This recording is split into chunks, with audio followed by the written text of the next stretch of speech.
কিছু কিছু সম্পর্ক ছিন্ন হয়ে যাওয়াই ভালো।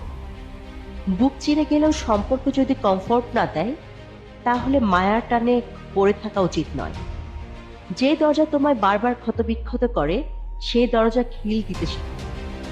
হোক বাইরের দৃশ্য খুব সুন্দর, কিংবা হোক বাইরের মানুষগুলো একেবারে মনের মতো পরিপাটি, কিংবা কাছে, তাতে কি? কিছু ভালো ভালোর জন্যই ছেড়ে আসা উচিত।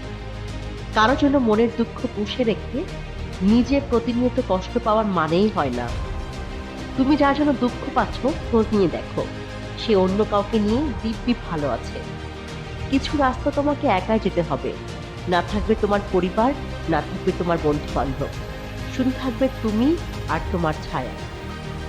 মানুষের পতন সেই সময় থেকেই শুরু হয়ে যায়, যখন নিজের আপন মানুষকে হারানোর জন্য পর মানুষের পরামর্শ নেয়। মানুষ ঠকায়েন না, মানুষ বাঁচেই বা কয়দিন।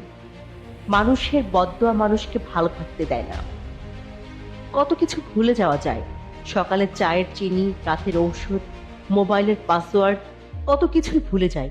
শুধু ভুলে যাওয়ার একটা বাহানা নাই বলে তোমাকে ভুলে যেতে পারিনি। পৃথিবীতে যারা মুখ করে নালিশ করতে পারে না, চুপ করে থাকে, তারাই উল্টো আসামি হয়।